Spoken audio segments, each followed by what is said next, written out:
monumenti del Veneto. Vicenza ha la parte cuore con il Teatro Olimpico, la Basilica Palladiana e le ville più incredibili collegate a Andrea Palladio, che sono la Rotonda e Villa Valmarana e Nani. Però, come vi dicevo, ci sono 6 province del Veneto in cui ci sono le ville palladiane. C'è la provincia di Rovigo con ad esempio la Badoera, Villa Badoer, c'è la provincia di Padova, ne ha parecchie, la provincia di Treviso ha Villa Emo, Villa Emo a Fanzolo e Villa Barbara Maser, la provincia di Venezia ha la Malcontenta. Vedete, ci sono un sacco di testimonianze del più grande architetto del mondo, Andrea Palladio, all'interno della regione Veneto. Quindi Venezia e la sua laguna abbiamo già parlato. Poi questo è uno degli ultimi siti dichiarati patrimonio dell'umanità, cioè tutto il mondo di Giotto, Padova Auruspitta, tutta la parte dedicata a questo grandissimo artista degli affreschi, che va dalla Cappella di Scrovegni alla chiesa degli Eremitani fino al Palazzo della Ragione che vedete sulla sinistra, alla Basilica di Sant'Antonio e ai due oratori. E qui vediamo veramente tutta la parte pittorica più importante di Giotto all'interno della città di Padova. Quindi Padova è una delle pochissime città al mondo che ha ben 2 siti UNESCO.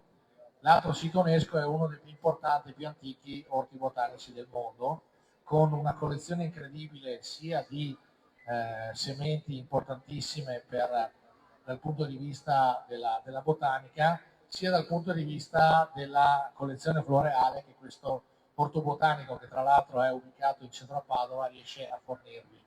L'Università di Padova fa ogni fine settimana delle visite guidate per vedere questo stupendo orto botanico.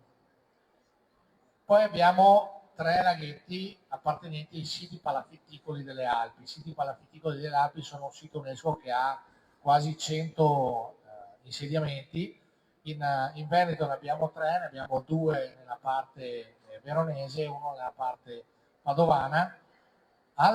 Nel caso dei siti palafitticoli veneti non si vedono le palafitte, cioè non sono state ricostruite le palafitte, ma potete vedere sia nel Museo di Peschiera, nel Museo della Pesca di Peschiera, che nel Museo Archeologico di Este, potete vedere i ritrovamenti dei siti palafitticoli, con ritrovamenti importantissimi anche in termini di legni utilizzati per fare le palafitte e di materiale che apparteneva alla società che viveva nei siti palafitticoli.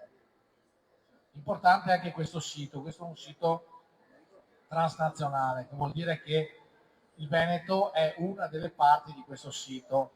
Peschiera del Garda, Bergamo e Palmanova sono i 3 baluardi dello Stato di terra della Serenissima Repubblica, che per difendersi negli anni aveva costruito i baluardi di terra con queste 3 bellissime città. Vedete, tra l'altro, Peschiera del Garda è l'unica sul lago e vedete come i baluardi sono fatti come quelli di mare, mentre per quanto riguarda la parte dello stato di mare, cioè la parte di difesa della Serenissima sul mare, ci sono 2 città in Croazia, che sono Zara e Sebenico, e una in Montenegro che è Kotor, Cataro, che hanno proprio le mura e i bastioni veneziani di difesa.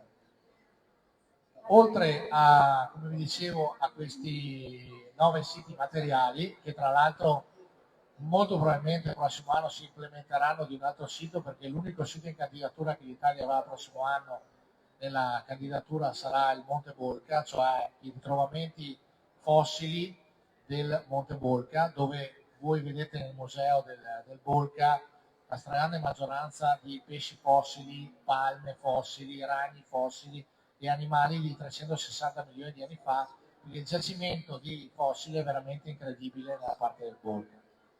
Come MAB UNESCO abbiamo invece il Monte Grappa, che è una riserva della biosfera perché è passata nel corso degli anni dal meccanismo dell'allevamento al meccanismo della Grande Guerra. Quindi voi vedete un alternarsi incredibile di malghe, di diciamo parte adattata all'allevamento che si intersecano con trincee, gallerie del Monte Grappa che ci narrano della Grande Guerra.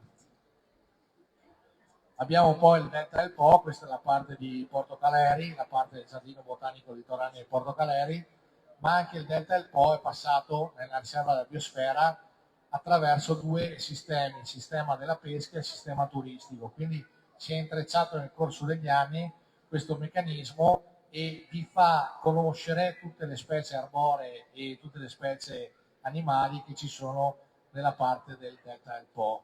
Poi c'è il Po Grande che ha lo stesso sistema ambientale del Delta, vedete che ci sono i fenicotteri rosa e che è una delle 3 zone dichiarate MAB UNESCO del fiume Po. E poi, questa è l'ultima inserita, ci sono i colli Euganei, che invece sono un mix incredibile di sistemi del passato vulcanici che si intrecciano con una serie di ville incredibili e di castelli incredibili che ci sono all'interno dei colli Euganei.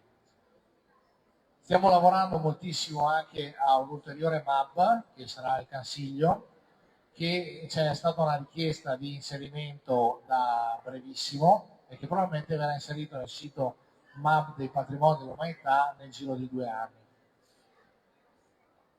Come siti immateriali, più che siti si parla di elementi immateriali che sono direttamente correlabili alla regione, ne abbiamo 2. Il primo è l'arte delle perle di vetro di Murano, che va a tutelare i 3 lavori principali che si fanno con le perle, cioè l'arte dei vetrai, l'arte dei perlai, quelli che fanno le perle di vetro, e l'arte delle infiraresse, che sono di solito le artigiane che infilano le perle e fanno le collane delle perle di vetro. E poi abbiamo il Festival dei Giochi Medievali del Tocatì. I Giochi Medievali di Verona sono stati dichiarati patrimonio dell'umanità e sono gli antenati dei giochi che si faceva noi quando eravamo ragazzi. E questo festival viene fatto ogni anno a metà settembre a Verona e è un'esemplificazione veramente di come si facevano i giochi di strada.